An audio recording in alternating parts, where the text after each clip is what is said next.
Aujourd'hui, nous évoquons l'excentrique Canadien, devenu le plus grand as des combats au-dessus de Malte. Ce gars-là était vraiment... Lance le générique.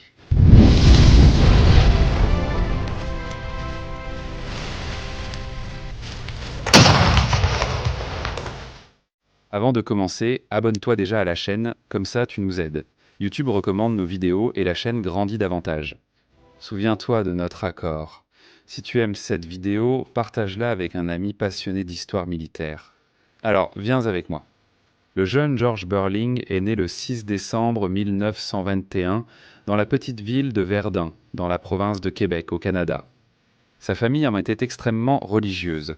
Il lisait la Bible tous les jours et en avait une compréhension littérale. George a grandi dans un milieu où alcool, tabac et plaisir étaient interdits. La famille de Feuille n'avait pas de radio. Malgré sa bonne santé et son côté athlétique, il n'a jamais fait de sport d'équipe. Il était solitaire par nature. Mais Burling a trouvé refuge dans l'aviation. Il aimait les avions depuis l'âge de 6 ans, lorsque son père lui avait construit un petit avion jouet. Alors que ses résultats scolaires étaient plutôt médiocres, il se plongeait en même temps dans des livres sur les combats aériens de la Première Guerre mondiale. Il étudiait les tactiques et les manœuvres et espérait qu'un jour, il deviendrait l'un de ces hommes. Burling affirmait que tout le monde pouvait voler ou tirer, mais combiner les deux était rare, et lui savait le faire brillamment. Il a volé pour la première fois à l'âge de 12 ans et à 15 ans, il a quitté l'école pour trouver un emploi et gagner de l'argent afin de payer ses leçons de vol. À cause de cet exploit, ses parents ont commencé à le traiter très froidement et l'ont enfermé dans sa chambre comme punition. Même ce traitement hostile n'a pas suffi à éloigner George de ses rêves.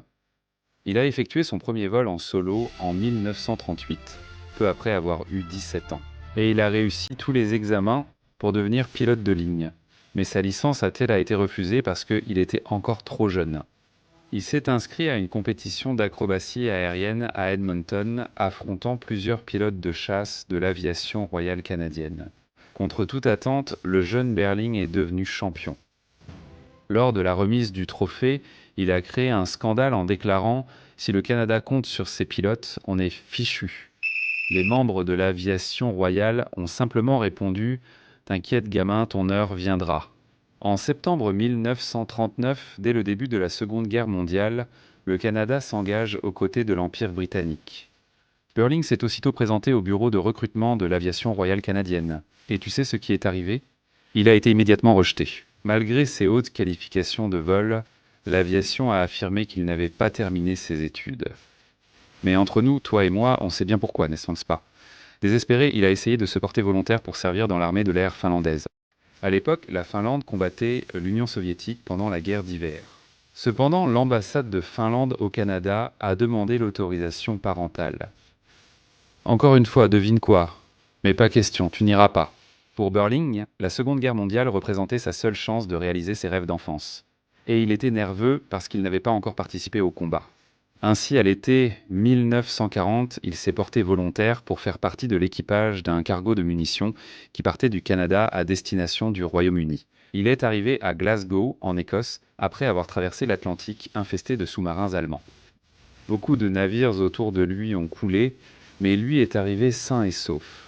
Il s'est présenté au premier bureau de recrutement de la Royal Air Force qu'il a trouvé, mais le recruteur lui a demandé son acte de naissance. Et devine quoi, il l'avait oublié chez lui. Burling a donc refait l'Atlantique pour récupérer son acte de naissance. C'est exactement ce qu'il a fait. Il a pris le papier et est reparti en Angleterre. 3 traversées de l'Atlantique en quelques semaines. Totalement sain et sauf, mais il a commencé à montrer ses traits de caractère difficiles dès le début de la formation. Il a rasé une tour de contrôle en vol, faisant tomber le sentinelle.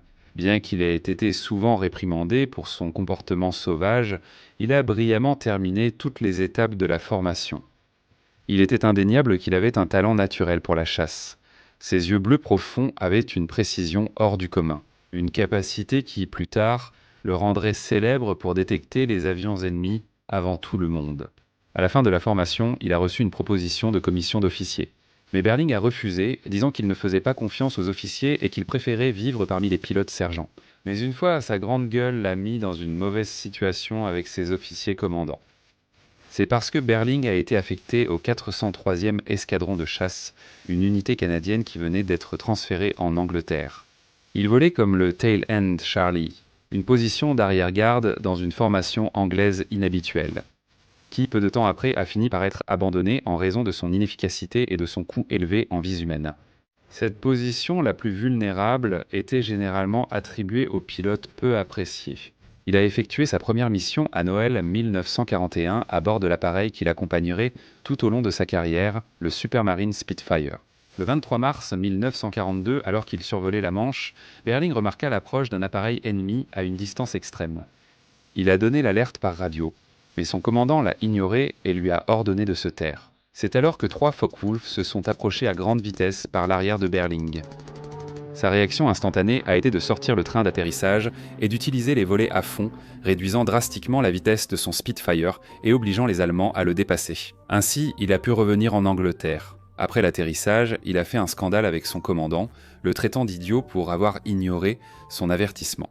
Il a donc été expulsé de l'unité et transféré au 41e escadron de la Royal Air Force.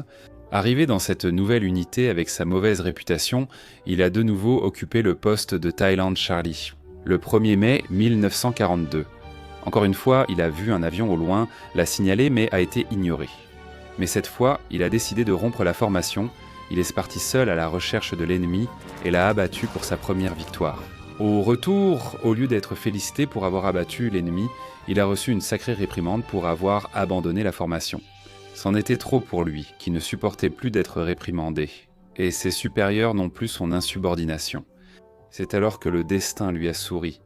La petite île de Malte, au cœur de la Méditerranée, entre l'Italie et l'Afrique.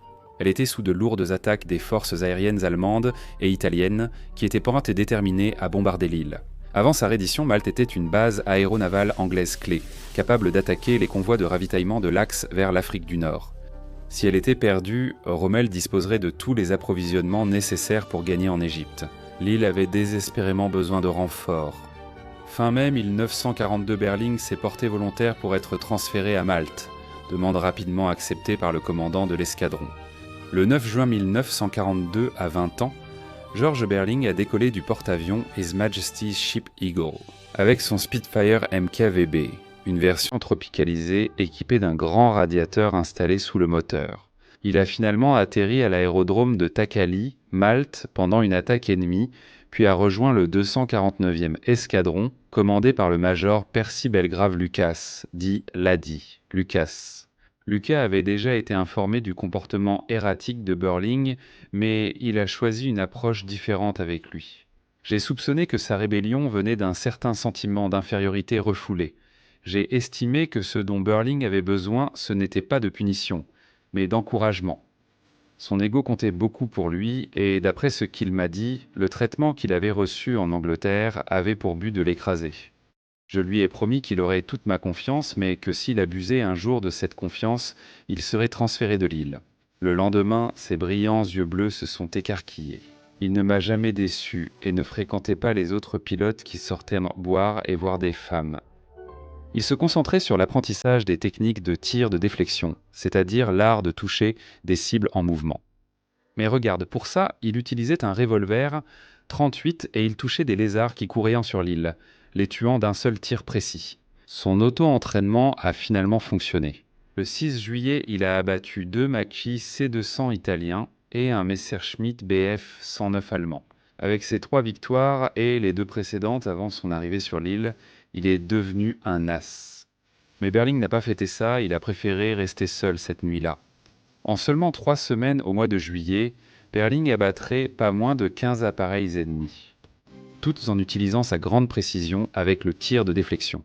Cette extraordinaire habileté de Berling, elle ne trouvait d'égal que chez un autre jeune homme qui combattait non loin de là, le lieutenant Hans Joachim Marcelli, que vous pouvez découvrir dans cette vidéo ici. Bien qu'il emportait toujours avec lui lors de ses vols sa Bible inséparable, un cadeau de sa mère, Berling montrait un profond sentiment de haine et de mépris envers ses ennemis. Cette virulence se reflétait dans son comportement en vol. Il était connu pour fusiller les pilotes allemands et italiens qui descendaient en parachute au-dessus de Malte après que leurs avions aient été détruits. Il disait craindre que ce pilote revienne un jour avec un autre avion pour le tuer. Le 12 juillet, deux chasseurs italiens Reggiani RE 2000, un du deuxième groupe Caccia piloté par le lieutenant Charles Seganti et par le lieutenant-colonel Aldo Quarantotti, se sont approchés de Malte. Ils cherchaient seuls un pilote italien tombé dans l'eau plus tôt ce jour-là. Burling aperçut les deux Reggiani au loin et s'en approcha sans être repéré. Les deux Italiens étaient complètement concentrés à fouiller la mer. Il l'accéléra et piqua, tirant une courte rafale sur le chasseur de Seganti, le détruisant aussitôt. Mais qu'est-il arrivé ensuite au colonel Quarantotti ? Plus tard, Burling a raconté cela devant une foule au Canada, horrifiant tout le monde. Si vous avez le cœur bien accroché, écoutez ça. Je me suis approché juste sous sa queue. J'allais plus vite que lui, à environ 50 mètres derrière. Je tournais à droite et il regardait à gauche. Je tournais à gauche et il regardait à droite. Donc, il ne savait pas encore que j'étais là.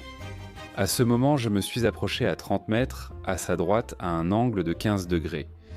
À 25 ou 30 mètres de haut, on a l'impression d'être juste au-dessus de la personne. Parce qu'il n'y a pas d'arrière-plan, aucune perspective. J'ai pu voir les détails de son visage. Parce qu'il s'est tourné et m'a regardé juste avant que j'appuie sur la gâchette. L'une de mes balles l'a touché en plein visage et lui a fait exploser la tête. Le corps a tremblé et la rafale a touché la base de son cou, et le sang a jailli sur le côté du cockpit.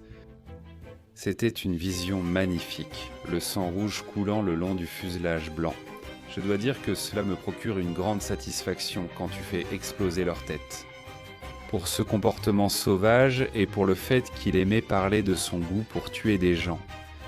Ses collègues ont fini par le surnommer « Screwball Berlin », un terme d'argot anglais qui signifie « fou » ou « psychotique ». Celle-là est sinistre, non ? Mais tu aimes l'histoire de Burling ? Dis-moi, quel est ton pilote de chasse préféré ? Dis-le-moi dans les commentaires et explique-moi pourquoi tu l'aimes autant. La vie de Burling à Malte n'était pas faite que de victoires. Il a été pris d'Achomby, il a été blessé à plusieurs reprises et a également été abattu 4 fois pendant qu'il servait sur l'île. Il a aussi souffert d'une diarrhée sévère, dite « chien », qu'il a alité plus d'une semaine. Mais même malade, Burling se traînait jusqu'à son Spitfire juste pour ne pas manquer les combats. Le 27 juillet 1942 fut son jour le plus marquant à Malte, où il abattit 4 chasseurs et en endommagea 2. Ce matin-là, il a abattu 2 chasseurs Macchi 702. L'un d'eux était même celui du commandant de la 151e escadrille, le plus grand as italien au-dessus de Malte, le capitaine Furio Niccolò Doglio Berlin. Plus tard, il se rappela avoir explosé en plein vol. Le 30 de ce mois-là, la Royal Air Force l'a forcé à accepter une promotion officielle. Burling avait déjà refusé 2 promotions et la Royal Air Force jugeait honteux que son héros reste sergent. Bien qu'il ait accepté la promotion, Burling a continué à vivre avec les sergents. En octobre, il a réalisé une autre série impressionnante de victoires aériennes. Le 14, il a accompli sa dernière mission au-dessus de l'île. Ce jour-là, son Spitfire a été poursuivi par 2 Messerschmitt qui ont criblé de balles les surfaces de contrôle et l'ont blessé au talon, au coude et aux côtes. Avec le moteur de son chasseur en flammes, Berlin a sauté en parachute à basse altitude et a été retrouvé des heures plus tard, au milieu d'une tache rouge en pleine mer. Le personnel de sauvetage dit que, lorsqu'il l'a trouvé, il était en plein délire. Il n'arrêtait pas de demander sa Bible. Ils ont fouillé dans ses poches et ont fini par trouver la Bible. Et peu après, il a dit qu'il retournerait combattre dans quelques heures. Bien qu'il saignait abondamment de ses blessures, Burling a été évacué pour être soigné en Angleterre avec une escale à Gibraltar. Tout cela à bord d'un bombardier B-24 Liberator. Mais à l'approche de Gibraltar, le bombardier s'est écrasé à l'atterrissage, tuant plusieurs personnes à bord. Berlin a été sorti vivant et emmené immédiatement à l'hôpital. Le 4 novembre, il a été décoré de la Distinguished Service Order pour ses 28 victoires aériennes, ce qui faisait de lui le plus grand des as de Malte. Fin 1942, Berlin a été envoyé au Canada contre son gré pour une campagne publicitaire de collecte de fonds pour la guerre. Il a haï ce spectacle, et le public, d'abord enthousiaste à l'idée de rencontrer son héros national, a été effrayé par les discours sanguinaires qu'il tenait. Il a été ouvertement hostile envers un groupe de petites éclaireuses, souhaitant lui rendre hommage avec 28 roses rouges, une par victoire remportée. Il était également très hostile envers la presse, chaque fois qu'on l'interrogeait sur la collecte de fonds pour la guerre. Tout cela a fait que sa personne, une fois de plus, a été mal vue dans les cercles militaires. Sa jambe n'était pas encore totalement guérie. Il a dû retourner à l'hôpital pendant plusieurs semaines. Après avoir voyagé à travers tout le Canada, il a finalement terminé sa mission là-bas et est retourné en Angleterre en mai 1943. Il a été nommé instructeur, mais il n'avait aucune patience pour cela et son comportement sauvage s'est rapidement fait remarquer à nouveau. Pour éviter une cour martiale au sein de la Royal Air Force, en septembre 1943, il rejoint l'aviation royale canadienne et retrouve le 433e escadron, sa première unité de combat. Insatisfait des missions de patrouille au-dessus de la Manche, où il se passait peu de choses, il a demandé à prendre le commandement d'un Mustang pour des missions de pénétration en profondeur sur le territoire allemand afin de rechercher des cibles, mais sa demande a été refusée. À la fin de cette année-là, furieux, Burling a saisi un fusil et tiré sur l'aile de l'avion de son commandant alors qu'il survolait l'aérodrome. Un tel comportement serait aujourd'hui jugé psychotique. Au début de 1944, il s'est de nouveau heurté à son commandant pour avoir effectué des vols en rase-motte au-dessus de l'aérodrome. Il lui était interdit de le faire, mais il a enfreint ses ordres à plusieurs reprises. Burling a finalement été interdit de vol et, sans savoir quoi en faire, l'aviation royale canadienne l'a renvoyé au Canada en avril 1944. En octobre de cette année-là, il a reçu une libération honorable de l'aviation royale canadienne et est passé dans la réserve.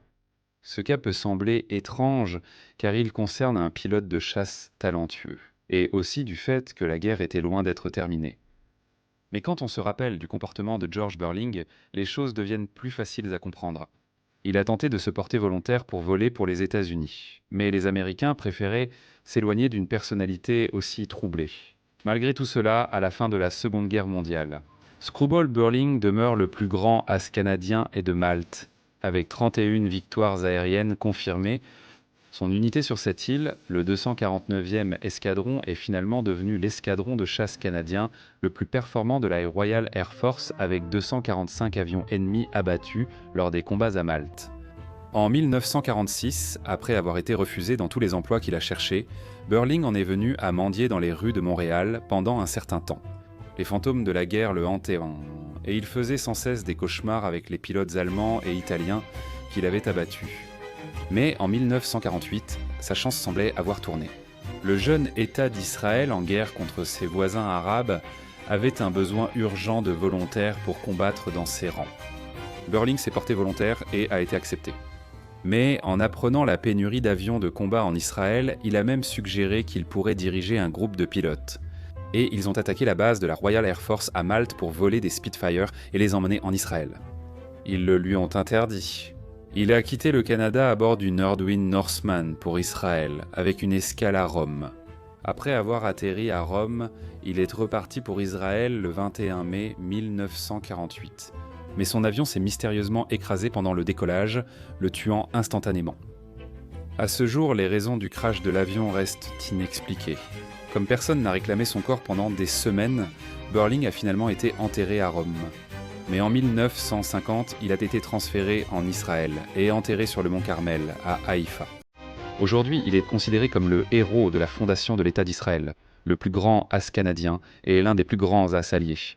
Il reste jusqu'à aujourd'hui une figure ambiguë. Un chasseur extraordinaire, mais avec un comportement psychotique qui ne lui a apporté que des problèmes toute sa vie. Alors, tu as aimé cette vidéo? Si tu as aimé, mets un pouce bleu et abonne-toi à la chaîne. N'oublie pas de nous suivre sur Instagram. Je vais m'arrêter ici. Je te remercie beaucoup pour ton audience et je t'envoie une grosse accolade de la part de SDG.